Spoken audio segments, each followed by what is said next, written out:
you're thinking? Okay, so say what the context was and who was your target group. What was that context? It was dancers and magazine. Right, yep. So we were targeting dancers and dancers who specifically read women's magazines. And given the road that our article took, I would say the worst of the worst women's magazines. No idea. The no idea, right. No idea. Yeah. And this is going to go for a while because it's a women's magazine. So we had, basically there's a front cover that's going to feature Brad Pitt with the line, "How Feldenkrais changed my life," and Yes. the little, what's the line that goes under the headline, like the byline, caption, byline, grab line, whatever, is "From bad to Brad." Yes. And back again. Why is he going to bad again? Anyway, and then it says, "Now I'm dancing with the stars." So inside the cover, you will find this article that says, "I was feeling really bad and in a pit of despair." Don't know if you pick up on the play on words there. After I left Angelina and the kids, I was soon offered the lead role. I was soon offered the lead role of Billy Elliot, the sequel, and I needed to learn to dance, but felt disconnected from my body after the separation.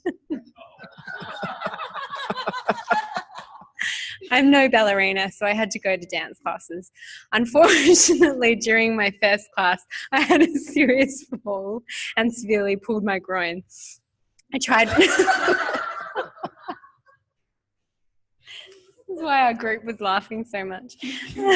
I tried physio and massage, but it wasn't getting any better, and I was going to have to give up my role in the movie. One of my co-stars gave me an article about the Feldenkrais method, outlining how this approach had helped many performing artists to not just recover from injuries, but to enhance their performance. It was my lucky day when Meryl Streep recommended an amazing Australian practitioner on tour in the States, Chelsea Star. After having a series of sessions, oh yeah, we forgot that bit. After having a series of sessions with Chelsea, I was feeling so much better, to the point where I've been able to fire my stunt double from Billy Elliot. Chelsea introduced me to a new way of movement and internal understanding.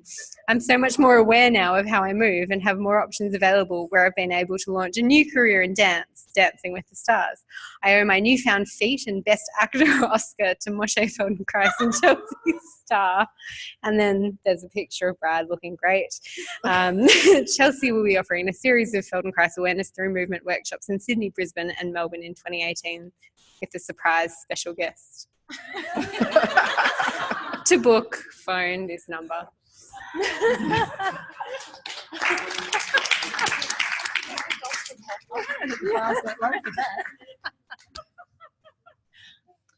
Now, that is a delight, because to my mind, what they have done is craft the language, the idea to fit the medium in which it's going to sit. That's the sort of thing you read in those magazines, isn't it? And it's quite acceptable to make it all up. It's quite acceptable to make it all up, indeed, appears so.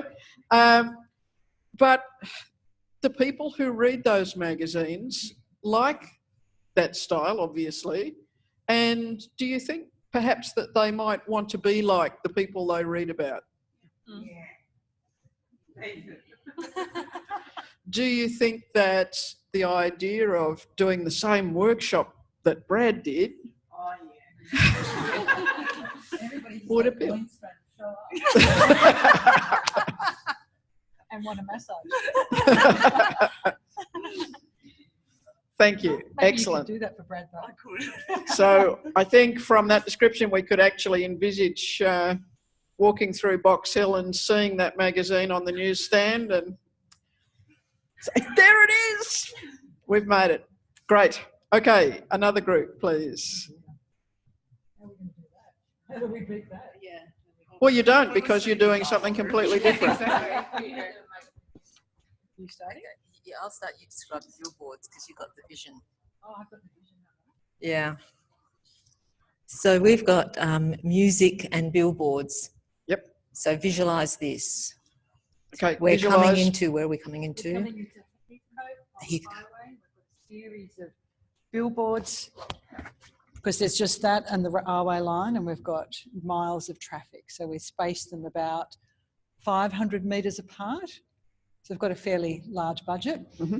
And we've got a series of billboards for musicians. Oh, no, was it musicians? Yeah, musicians. Yeah, all musicians. different kind of musicians. So we sort of had our target market. We had, obviously your what's the word? Like kids, like in the sort of family type musicians. We had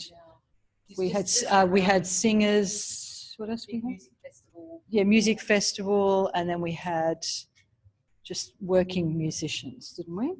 Yeah. So that's right. We had a series of. We had free. What was it? This one or free your potential? Find your flow. Move with ease. Play with ease, and sing in the shower. And so then we always have our website, our phone number. We have the Guild logo, the logo down in the bottom right-hand corner with the website. So we wanted something that was sort of short, sharp, gave us sort of the intro, hey, grab their and then the website and the phone number. So hopefully in that sort of traffic area, they've got time to ring and then hang up so they save the number. But I also thought a billboard. Oh, that's right. And we've got some different pictures for each type of billboard.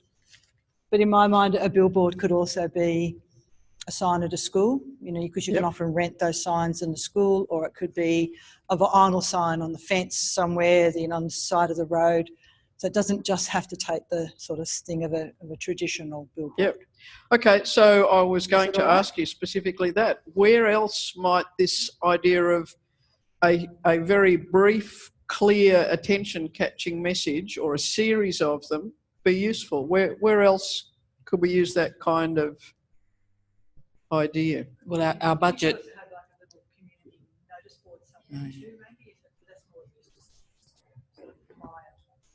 Yeah, our budget exploded and we ended up with helicopter billboards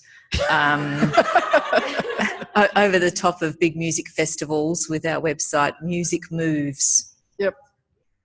In the University of Music, in Yep. the area where is the university, the Conservatorium. Conservatory That's right, we did. Music. That's right, yeah. Yes. Do you think of any other ideas? Any other contexts where that kind of imagery or whatever might be useful? In the cinema? Yeah. Print magazines? Yep. So something on several pages? Yep. In the Rolling Stones magazine. Rolling Stones magazine. Yeah, the magazine of music. Yep. For musicians. No? So They read this. one of my current tasks is to redo an advertisement that will run in a doctor's surgery. Have you seen a lot of the doctor's surgeries have TVs up now? Some of them have fun medical facts or information about the practice. And some of them carry advertising for local businesses as well. You don't have sound, and you might have 30 seconds or so of screen time of people who are kind of bored or reading a magazine or looking at something on their device, and maybe their eye gets caught with something on the screen. So that kind of simple image that speaks 1,000 words and some simple catchphrase and a contact detail can be very useful. Great. group behind you. We didn't get as far as filling in a lot of the details, but ours was Feldenkrais lessons for horse riders at a natural health fair, which was quite interesting. So what we thought of initially is have a stall, and then we thought of having, as a backdrop at the stall, having a looping video with just short clips with like key phrases on it covering different aspects of horse riding and how Feldenkrais can help for horse riding. Don't ask me about details, we didn't get into that. But including things like horse riding for the disabled, dressage maybe, just riding for fun, and how just loop that around. Then lots of posters around with slogans on them, different aspects that you can get out of a Feldenkrais lesson for horse riding. And then having a pre-recorded session of someone riding a horse, and then doing a short ATM with someone, and then how that affects their horse riding afterwards, and have that showing on like a TV screen at the side, rather than doing some sort of live display with a horse in a hall. You can never trust a horse in the hall. And then lots of brochures, and maybe people who have already, horse riders who are familiar with Feldenkrais, to come and just talk about their experience that they've found in horse riding. And then we thought, well, horse riding in the middle of a natural health fair is a bit weird. So, but if you combined your stall or in the same area as other horsey things like horse chiropractic or horse herbal medicine or horse homeopathy, so that you're all feeding off each other. Was there anything else, guys? Yeah. Yeah, just on what Jane was saying about the stall, I had an extra idea. I would actually parasite off another stall, pick a stall that's going to be really popular and slip in either next to them or with them, and use them as a magnet to bring guys close to you, which might work. We did kick around the idea, went in and out a few times, of having a saddle on a stand and a practitioner doing things and showing people how they could sit better on a horse. And horse people are a bit funny, like a lot of special groups. And that's a technical term that you'll learn in third year. Special, yeah. Yeah, they're, I think it would be really important before the show is to pin down a known person and get some testimonials off them to give yourself some sort of credibility within their group. That I can see is important. Yes. Yep. Jane talked about having one of your experienced students or several of them, so you can doing some demonstrations of FI or perhaps ATM during the day, something that will catch horse riders' attention, like working on sore shoulders or necks or something like that, and slogans like soften your contact with your horse's mouth. Yeah, one of the things we do know about people who do things with animals is that often that is where their primary focus is. They'll spend time and money and resources on their horse or their dog or their whatever it is, and they have less less awareness about how useful it might be to do things for or with themselves in order to enhance the relationship. So riders tend to be experts. Yeah, well, there is a subtle kind of belief, I think, in many people that it must be the horse's fault. If we do a square circle, or if the horse always wants to lean to one side, rather than thinking, is it the pressure of this sit bone on the saddle that's asking the horse to keep turning this way? Yeah, it must be something wrong with the horse. So, but that's another context. You know, as you said, we're having kind of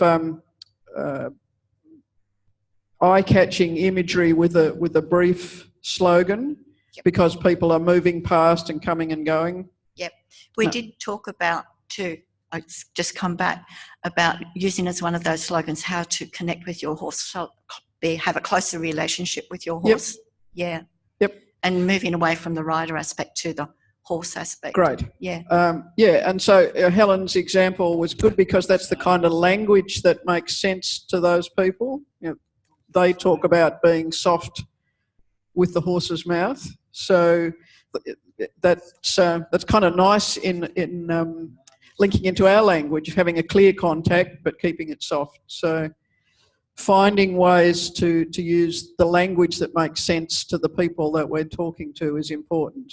So if we haven't got that kind of experience ourselves, as Raymond said, you know, you find someone who is in that world or who's recognised in that world to speak for you, to quote.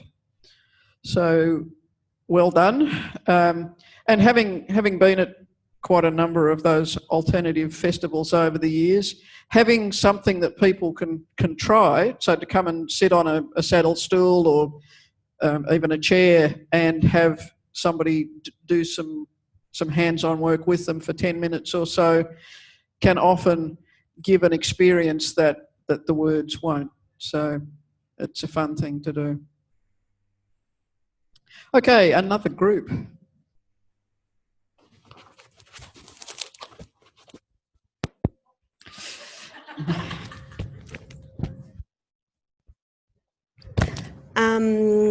We were very lucky to draw, well, we think so, the TB commercial card and matched with learning difficulties. So using a TB commercial to address learning difficulties through use of the Feldenkrais method. So we had a big budget, but figured that would be spent on 30 to 45 seconds of commercial that would begin in an after-school playground with parents talking as they do, discussing their kids and oftentimes talking about things that they're concerned about.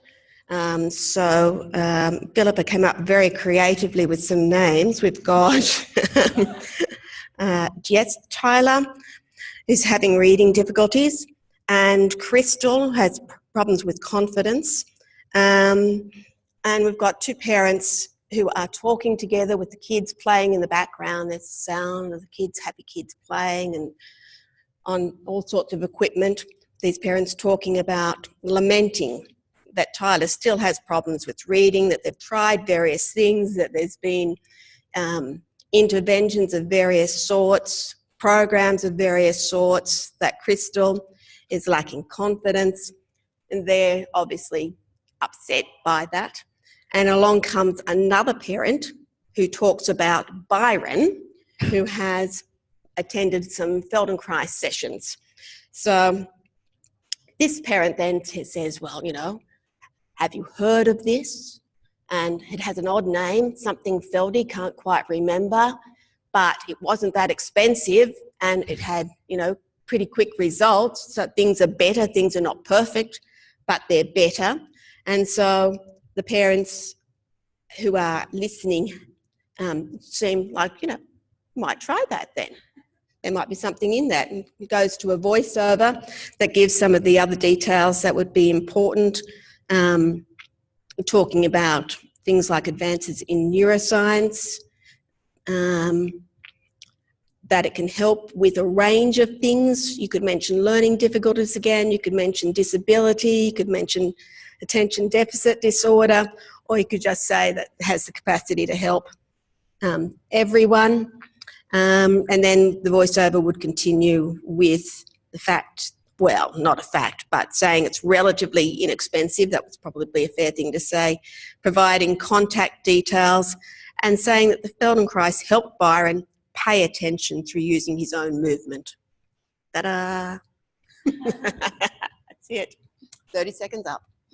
Yeah, I think you just about got the 30 seconds. I reckon. Cool. Did you guys want to say anything You've more? set a lot more visuals, yeah.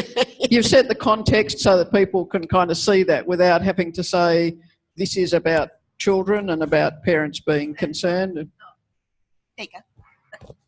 And the other thing was all of the difficulties were related to their ability to get into the top dot in the NAT plan. Yeah, top dot. If your kid's not in the top dot in the NAT plan, it means yeah. So no, but it's your child is always in the NAT plan is always under your class average or the state average, and there you do not want your dot to be in that place. And so all these the reference to their attention and their confidence was related to being able to do well in the NAT plan. And happiness. Oh yeah. Happiness with going to school. We'll let them be happy so long as they do okay in that plan. Yeah, that's right. That's the most important thing about education. Yeah, well, that's one school of thought. So for parents for whom that's an issue, and I dare say there are some, that would be a significant kind of factor. For other parents, maybe it's helping their kids reach their potential, whatever that might be. For some people, knowing that it's cheap will be important. For others, they actually might even be more impressed if it costs a bit, but geez, you get results. Because expensive in some paradigms means, well, it's good. It must be if people are prepared to pay that much for it. So it does sort of come back to thinking about who are we talking to and what makes sense to them. What do these words or these images evoke in terms of their interpretation of what they're seeing and hearing? Great. So I'll watch out for that on TV. Good one. Another one over here. Can you throw it? Who is it? Alison. Look, occasionally I don't trust myself, Alison. there are people who have considerable disposable income who have an experience with the Feldenkrais method and are so grateful that they actually want to put something back. Sometimes there are people who work in these contexts who can pull strings and you know, if they've got a light week or an empty spot, they can arrange for organisations or individuals such as us to have access. You know, sometimes these things are expensive, but sometimes we have opportunities.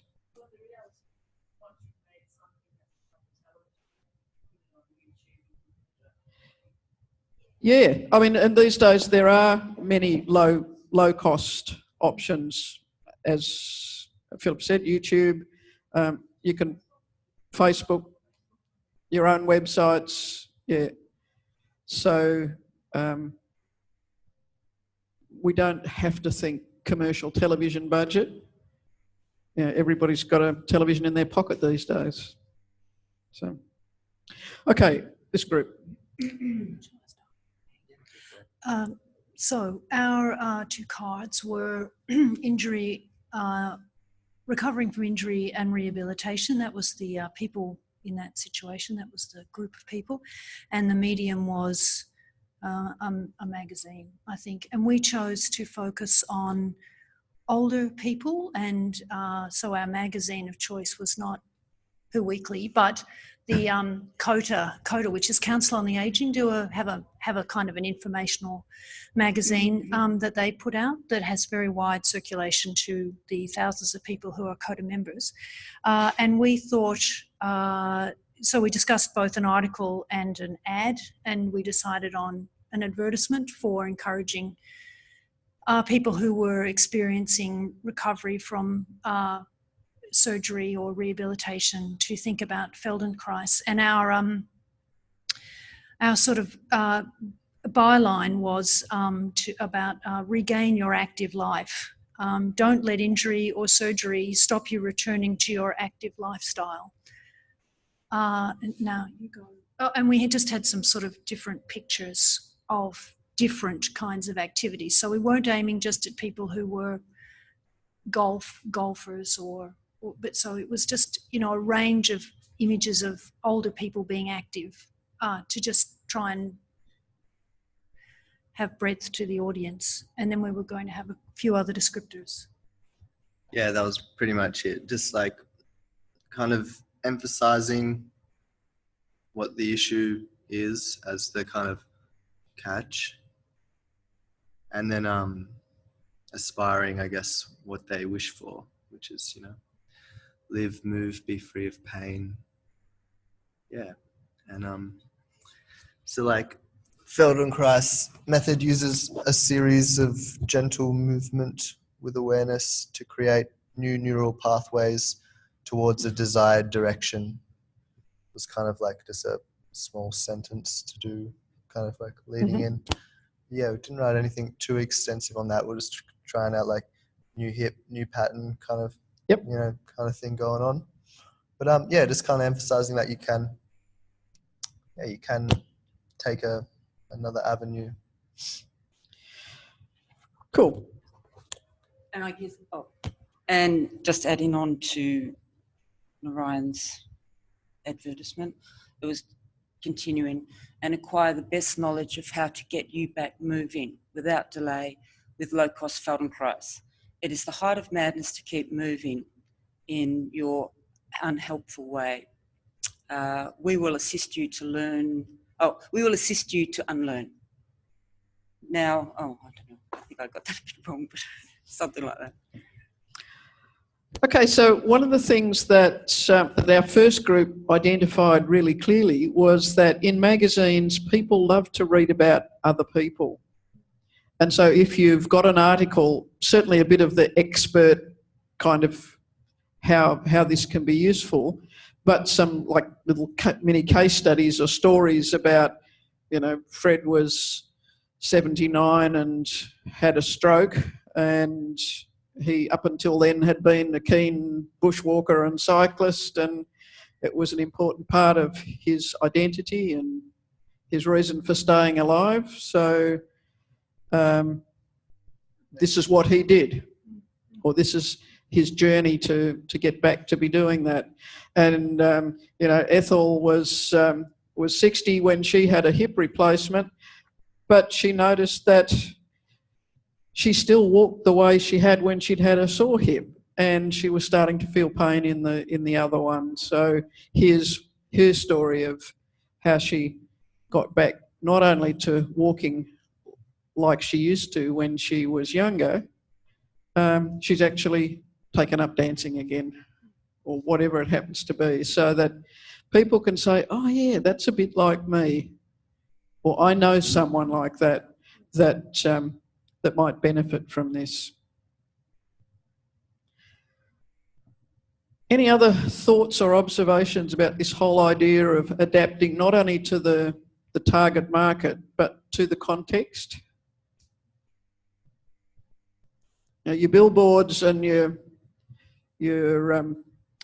festivals, there's not such an opportunity to have a whole story, though, as you mentioned, having something on a video, little bit of a before and after, people might stop and watch that through. It's over here.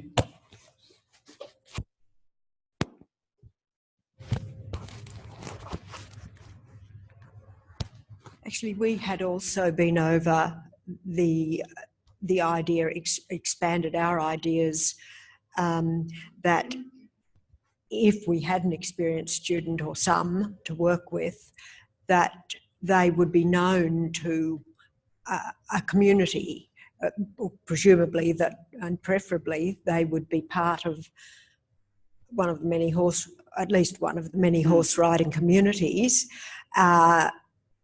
who would be represented in the audience at the fair. Yeah, certainly if we have the opportunity to work within a community that we know, so we're familiar with the language, the people, the issues, it makes it a whole lot easier. Or to find someone who is in that context that we can do our homework with.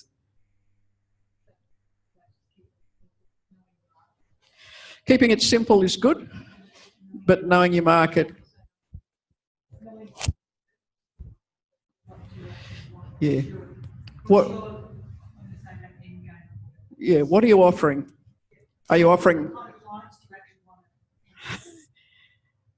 Is this a hint for what we were talking about before? It's an important lesson. Who do you want to attract? You know, do you want to work with professional musicians? Do you want to work with kids who are doing music at school and help them actually survive their instrument so that they can continue to enjoy it throughout their life? Do you want to work with community choirs or orchestras or bands or that sort of thing? You will probably speak differently to different groups of people. The dancing group, again, is it the professional dancers? Is it the recreational dancers? Is it the teenagers doing their... They don't do break dancing anymore, do they? It's probably hip hop or something. But yeah, I mean, dancing kind of died a sad death some years back. You know, there used to be dances every Saturday night and Friday night at the local town hall. And then it kind of disappeared, and now it seems to have come back a bit with the Dancing with the Stars and that sort of thing. There are groups of people who would just like to enjoy their recreational dancing. So what do we offer them? Do we offer to turn them into stars, or do we offer to help them avoid injury, or do we offer to help them just have more fun? Yeah. Yeah. Yep. Yep. What do they want? What do we want to give them? Yeah, I think that's what I wanted to ask about, because presume it's just a bit of a risk around promising too much. Absolutely. And presumably, the better you know your audience, like, you know, some of you spoke very well about, you know, what you know of horse riders or dancers, or and presumably the better you know, or maybe the extent to which you can target your audience, you can pitch the promise, I suppose, a bit better. And if you've got a very you know, and then you have to be careful if you're going quite general, not to sort of undersell it as well. Like, yeah, I've got this thing, makes you feel a bit better. You know, it doesn't cost much. Doesn't cost much. Come along, you might get something. Feel like it. You know. Yep. So how do you find the right, you know, balance of not sort of underselling it, I suppose, but just being a bit careful not to make people think they're going to. Yeah, that we can't guarantee the top dot. Well, we don't. But we can give you a better chance. So, yeah, I think, was it, I don't know whether Moshe said everyone can improve, but I think that was his belief, that, you know, whoever we are, whatever we do, there's scope for all of us to get better, but that's very different from, you know, curing things or promising particular results or whatever. We help people improve. Okay, any other thoughts or comments on that one?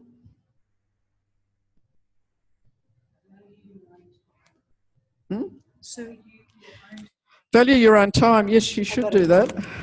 No, I mean that, like, honestly, Absolutely. as if you're going to start a business, value your own time so that people value your time as well. Don't let them sort of take your time away from them. So that's why I'm saying know your client, like know what you want as well. Look, lots of us are here because we like working with people and we care about them and we want to help them, and the world would be a better place if we didn't have to ask for money in exchange and all that sort of thing. There are many contexts where we can offer our services in a voluntary capacity, and if that's what you want to do, you should seek those out, and we would encourage you to do so. We all need to eat and pay the rent, and that is the kind of bottom line and first consideration, that we're not going to be much use if we're starving or if we're living on the street. So somewhere in between, we want to find a sustainable lifestyle that allows us to be as generous as we choose and to to pay the bills. So we also live in a world that does have this funny kind of attitude that if something's cheap, it's of a different quality to something that is expensive. If it's free, it may not be worth anything. If it costs a lot, it's probably really good. Now, I don't particularly subscribe to either of those views, but that's something we just need to bear in mind with the people that we're talking to. Exactly what you just said. It's just a matter of valuing your time so that it just does, so it doesn't get out of control. That's all. Yes. Yeah. So you don't lose your path. Right. Thank you. Did you want me to make an announcement while I'm here? Oh, if you want to, I mean, I can do it. You do it. You know that Sue's a bookkeeper. I'm not looking for clients. She has all the work she wants. She doesn't want extra clients at the moment. She also is a generous person. In her role as a bookkeeper, she has access to some very discounted opportunities to have a subscription to QuickBooks online. If she doesn't assign them to people, they will lapse and the very special opportunity disappears. So if you're interested in talking to Sue about having access to QuickBooks Online, it's $1 a month. It's $1 a month for the life of the subscription. It's a fantastic opportunity if you need bookkeeping. And then even if you don't use it now, you just give me $12, let it sit there for 2 years. There's no issue. I just have to assign it to somebody. I want to be one. Okay. No, it's an accounting software. Accounting software, how you keep your financial records. And for those people that aren't interested, QuickBooks have a fabulous little sole trader app for those people that aren't registered for GST. So it only runs on an app, so it's either on your phone or your iPad. It just does your invoicing, but allows you to track your expenses and it allows you to track your travel as well. So that's a relatively inexpensive way of doing it, other than doing it in a spreadsheet, which is a bit of a nightmare. Yeah.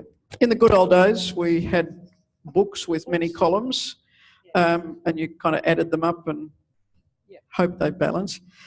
But with GST, it is much easier to have an automated system of some sort. One more thing, if you do get past the $75,000 threshold, you can convert the app, which is different to what I'm talking about, the full version that I've got access to. But the app will convert to the full version software if at a certain point you cross that threshold, because it's not suitable for GST. Okay. Done. Done. Good.